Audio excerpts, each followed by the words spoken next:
Right then, this is a quick walk around video for absolutely lovely Honda Civic. This is a 1.6 sport diesel, 66 plate with just 51,000 miles on the clock, finished in the sporty blue metallic, which looks absolutely stunning on the car. This one's also got colour-coded wheel trims, wheel arch trims. Just really adds to the whole look of the car. It's in lovely condition as well.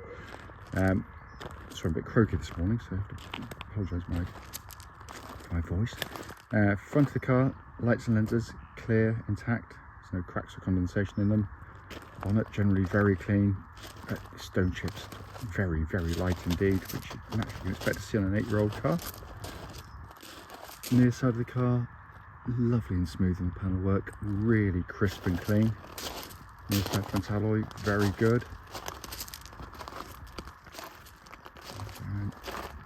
Rear again, excellent condition. Looking around the back of the car, new style rear end on the facelift models. It's got the smoke glass, rear diffuser. It really is a very striking looking car, I have to say. On the back again, very clean and tidy. The offside, driver's side, again beautifully smooth down the panels. Offside rear wheel, lovely as well. Work absolutely fantastically clean. Final wheel again, very nice. This car at its age and miles, it really is in quite beautiful condition.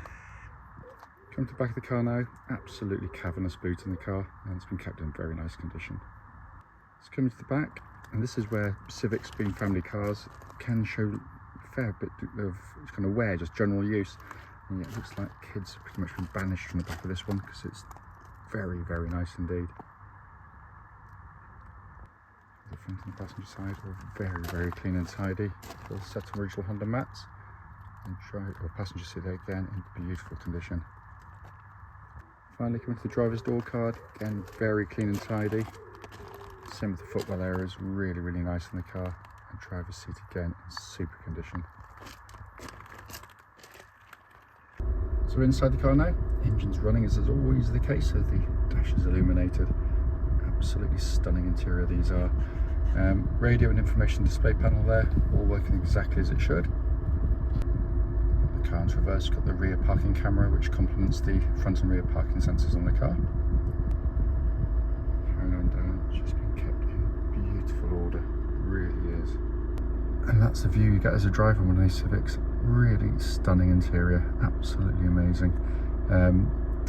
Engine running, no warning lights on the dashboard at all. The only warning light you can see there is for low fuel. A drop of fuel will soon extinguish that. Go up here, hopefully you can see 51,027 miles. But this is a lovely car. Finally, just to show you, owner's manual pack and lock and wheel nut key, all here and present with the car. Right then, this is a quick road test video, and this is for a Honda Civic 1.6 Sport Diesel. The car's registered SD66OZT, and mileage at the start of the road test is 51,027 miles. The reason we do these videos is to ensure that if anyone's online, they get to see the very car we're advertising in operation. The reason we always feel it is important is because, like lots of people, we've been to see cars which have looked absolutely fine in photographs or description, but then to get them find out it's got an obvious fault that shows up, which in all honesty you'd much rather know about before setting off. We also do it on these very quiet country roads in this beautiful part of Gloucestershire. This actually forms part of the road test route we take our customers on. And the hope is, of course, it will then be representative of what you'd feel yourself if you went on a test drive in the car. So come to the car, been very well looked after. It feels absolutely as tight as a drum on the road. So if you don't want to go through the rest of the video, that's pretty much sums it up. But to persist, as I always do, twist the key, engine starts instantly and settles to a smooth, even idle. There are no warning lights on the dashboard at all, aside from a low fuel light currently. Temperature gauge running at a third, which is exactly where it's meant to be on a Honda car. The engines are superb diesels. It's got all the trademark qualities you'd expect of a Honda. They're just with good regular servicing, and they're very, very reliable and very long lasting. They're cam chain driven, so there's no cam belts to worry about on them. But people buy diesels for one good reason, and simply it's for running costs. The economy comes very easily to these. They're very, very efficient cars.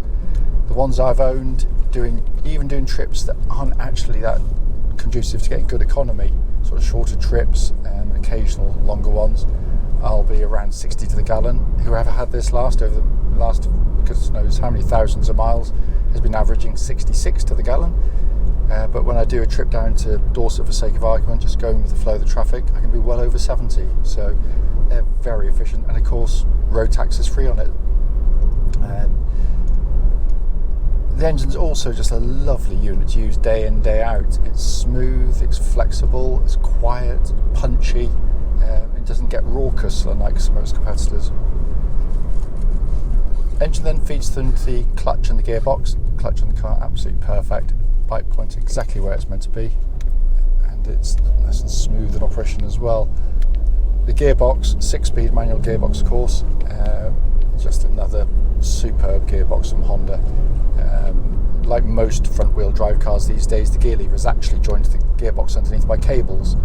Unfortunately, all the advantages of that are quite often thrown away by manufacturers that give you kind of light, lifeless, vague gear changes. The Honda's is the absolute opposite of that. It feels lovely and precise, very kind of mechanical and feel. Well, that's just parking sensors hidden by the edge there. Yeah, it's just got this lovely positive engagement. It feels meaty and mechanical, and it's just an absolute pleasure to use, and feels exactly as it would have done when it was new, because there's just zero wear in it. And coming on to the chassis of the car, which has always been one of my favourite parts of the Civics, and it starts with the steering, which is just so wonderfully direct and accurate. It's quick, it's beautifully weighted. It's not one of these where you get this horrible kind of overlight feel, or lack of feel coming through the steering wheel. And it works beautifully with the chassis of the car. They work together wonderfully, because this is a car that does manage to do two things. If you just want the car as a family car to get from A to B reliably and comfortably, it does a fantastic job. For those who still enjoy their driving, it's got a dynamic edge to it as well, and the steering is very much part of that. Steering, by the way, tracks dead straight. There's no vibrations at this speed or any speed up to the legal limit. And the suspension, as I said, it is compliant, yet when you go through corners, the body control is brilliant in the car. So, and the whole car never ever feels nervous. It just eats up corners wonderfully well. Incidentally, there's absolutely no clonks, no rattles, anything coming from underneath the vehicle, so all in good order. Brakes on the car, which one was behind me, are excellent. Nice powerful brake pedal. There's no pulsing or vibrations coming back through the brake pedal, so again, all good. And then you come to the interior, which I've always maintained, which I readily admit is open to personal opinion. I just think this is a fantastic interior because ultimately it works brilliantly well. In my eyes, it looks sensational, but ergonomically, that's why it looks like it does. What video can never get across is build quality. I mean, these things are beautifully put together cars, really nice materials used, but it's the layout which I love. The most sorry, my alarm's going off now. The most conventional part is this centre stack here, which is very simple, easy to use. You've got your radio and information screen with your rear camera all working, a dual zone climate control system, so you can have different temperatures side to side if you so wish, and that's pumping out lovely cold air. All of the switch gear has that classic Honda high quality, beautifully damped feel to everything you press, touch or twist, but then this wonderful two-tier design dash in front. The upper deck is the stuff you can look at most readily, and that's why it's there, so you're not having to take your eyes off the road for any longer than you actually have to. You've got an information display panel up on the top there, so If you change things like radio settings or even fan speeds, you get a much bigger display comes up there, much higher up, which is obviously means you can just more easily see it. But the gauge that everyone should be looking at most regularly, of course, is your speed, and there it is, all by itself, white on black digital display. It's crystal clear. It basically means you can drive along, look ahead at the traffic, pedestrians, cyclists, whatever happens to be, but keep your eye on your speed at all times without taking your eyes off the road, and that is the genius of it. Down below that, more conventional pod of dials, rev counter in the middle, flanked either side by the temperature and fuel gauges, and then finally you've just got this lovely leather bounce sporty steering wheel to grip hold of. The whole car's in lovely condition in here as well, by the way. As I said at the start of the video, the point is to pick up any obvious issues, and there's nothing to report. It drives absolutely beautifully, this car. Obviously, as always, if you've got any questions, do give us a call.